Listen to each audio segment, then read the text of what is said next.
तो वीडियो का टाइटल तो तुम लोगों ने पढ़ ही लिया होगा, तो मेरे ख्याल से मुझे कुछ बताने की जरूरत नहीं है। तो ठीक है, चलो वीडियो को शुरू करते हैं। पहला रीजन, ओवर थिंकिंग। स्मार्ट लोग हर चीज को एनालाइज करते रहते हैं, हर टेक्स्ट, हर रिप्लाई, हर सिचुएशन, हर बात। जैसे वो लड़की लेट रिप्लाई क्यों कर रही है? क्या वो मुझे रिप्लाई नहीं करना चाहती? क्या मैं उसकी प्रायोरिटी नहीं हूँ?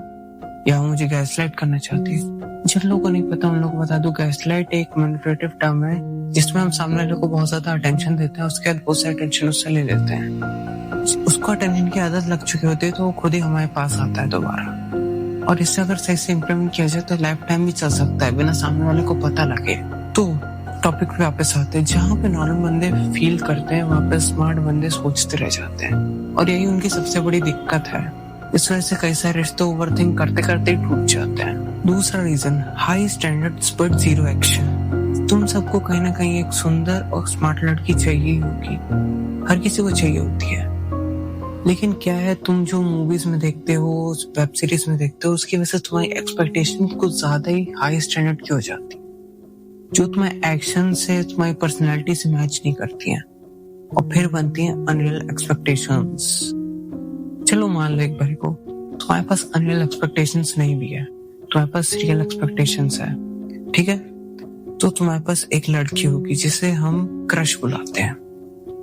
हाँ, क्रश, वही क्रश जिसको तुमने आज तक कन्फेस नहीं किया क्योंकि तुम्हें डर है कि वो ना बोल देगी। और इसका रिजल्ट क्या होता है? कोई और तुमसे पहले उसे प्रपोज कर देता है। देखो, मैं बाकी यूट्यूबर की तरह ये नहीं बोलूंगा कि जाओ कन्फेस कर दो, क्योंकि यार ये पागलपन है। ऐसे किसी को जाके कन्फेस नहीं कर सकते हैं।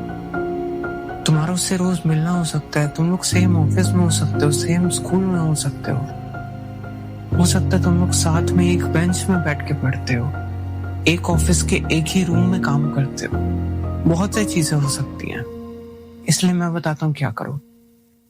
उसका बैकग्राउंड चेक करो, ये चेक करो उसका कोई बॉयफ्रेंड है या नहीं, उसे किसी पे क्रश है या नहीं, और उसका तुम्हें इंटरेस्ट है कि नहीं।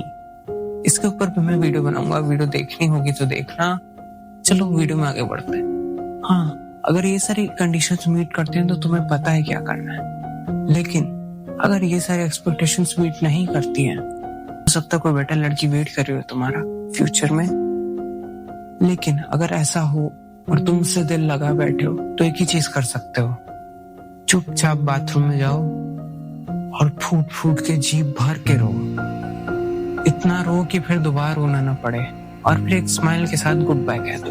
तीसरा रीजन, इमोशनली अनअवेलेबल बनना। चलो एक एग्जांपल से समझाता हूँ। एक लड़का था, वो बहुत से वीडियोस देखता था। एक तरफ वो देखता था एनिमे, मूवी, स्टोरीज, वो भी ऐसी वैसी नहीं, लव वाली, रोमांस वाली, और दूसरी तरफ वो सिग्मा मेल कंटेंट इंस्टाग्राम और यूट्यूब पे कंज्यूम करता था।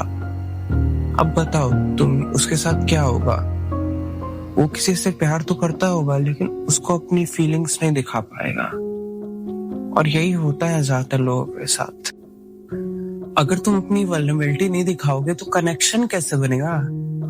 और अगर तुम सोच रहे हो मैं गलत हूं तो एक बार ये सुनो, जो लोग अलोन रहते ना ज्यादा टाइम, वो लोनली कब बन जाते हैं उन्हें खुद को पता नहीं लगता। तुम्हें अलोन रहना चाहिए, लेकिन सिर्फ और सिर्फ काम के वक्त।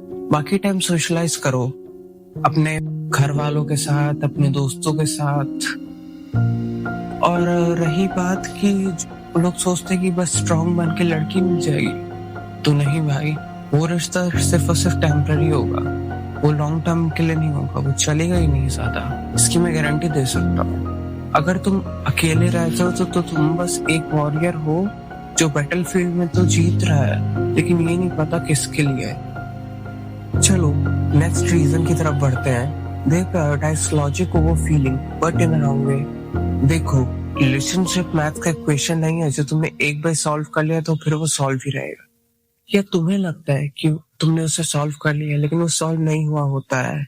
नहीं समझे? तो चलो मैं डिटेल में समझाता हूँ।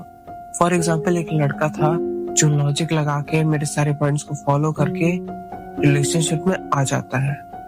यहाँ तक सब ठीक था, लेकिन प्रॉब्लम यहीं से स्टार्ट होती है। वो अपने लॉजिक को जहाँ पे एंड करना चाहिए था वहां पे वो एंड नहीं कर पाता है। और इसकी वजह से उसकी एक्सपेक्टेशंस तो पहले से ही हाई होती हैं। तो दिक्कत ये हो जाती है कि वो ओवर थिंक करने लग जाता है, वो भी लॉजिकली। और ये सबसे ज्यादा डेडली मिक्सचर है। इसकी वजह से वो अपने आप से सवाल पूछता है, क्या ये वर्थ इट है, इसमें रिटर्न ऑफ इन्वेस्टमेंट क्या है। और इसकी वजह से अगर कोई अच्छी लड़की भी होगी तो लॉजिकल और ओवर थिंकिंग से भाग जाएगी, या तो उससे ब्रेकअप कर लोगे। तुम्हें वो बुरी ही लगने लग जाएगी, चाहे फिर वो कितनी भी अच्छी हो। तुम्हें लगेगा कि वो तुमसे प्यार नहीं करती, वो तुम पे चीट कर रही है, तुम पे से उसका अट्रैक्शन खत्म हो गया है। लेकिन असलियत में तुम्हारा उस पे से अट्रैक्शन खत्म हो चुका होता है। तुम उसके साथ रिलेशनशिप में होते हुए भी एक नए पार्टनर को ढूंढने लग जाते हो। और इसका रिजल्ट हम सब जानते हैं, डिवोर्स, ब्रेकअप और कुछ एक्सट्रीम केसेस में चीटिंग और टॉक्सिक रिलेशनशिप जैसी चीजें भी। और हाँ, ये लड़का और लड़की दोनों पे अप्लाई होता है। और चलो 5वें और आखिरी रीजन की तरफ बढ़ते हैं, दे वेट टू लॉन्ग। इसके लिए ये लाइन एकदम सही है, people lost diamond in search of gold. तुम्हें ट्राई करते रहना चाहिए अपने वर्स्ट फेज में सक्सेसफुल होने से पहले। और हाँ, जो लोग बोलते हैं ना कि एक बार पैसा कमा लो तो उसके बाद लड़की मिलेगी, तो भाई वो लड़की नहीं, वो सिर्फ गोल्ड डिगर्स होती है जो सिर्फ तुम्हारे पैसे के पीछे आएंगी। क्या तुम्हें ऐसी ही लड़कियां चाहिए? नहीं ना, तो उसके पहले एक अच्छी सी लड़की ढूंढो, उसके साथ रिलेशनशिप में आओ, उसके साथ शादी करो और एक अच्छे से लॉयल हस्बैंड की तरह रहो। और हाँ, same goes for girls too, क्योंकि एक दिन तुम्हारे पास दुनिया घूमने के पैसे होंगे लेकिन साथ घूमने के लिए कोई नहीं। तुम जब घर आओगे तो कोई नहीं पूछेगा कि तुम कैसे हो, कोई नहीं पूछेगा कि तुमने कितनी मेहनत की। इस पे मैं एक लाइन कहना चाहूंगा जो कि मुझे नहीं पता किसने बोली है, लेकिन बहुत सही बोली है। When nobody wakes you up in the morning and nobody waits for you at night, is it freedom or loneliness? इसलिए बोलता हूँ कि इससे पहले कि रिग्रेट हो एक्शन ले लिया करो, और कभी कभी लॉजिक को साइड हटाकर फील भी किया करो यार। नहीं तो तुम कभी खुश नहीं हो पाओगे और लाइफ के बहुत से इंपॉर्टेंट एक्सपीरियंसेस मिस कर दोगे। अगर तुम ये बात समझ गए हो तो तुम 95% लोगों से बढ़िया हो। सही में हो, मैं अपने एक्सपीरियंस से बता रहा हूँ। चलो, वीडियो पसंद आई तो लाइक सब्सक्राइब करना, नहीं पसंद आई तो मत करना। बाकी कमेंट में लिख दो द फ्लॉ, अगर तुम मेरे साथ जुड़ना चाहते हो तो।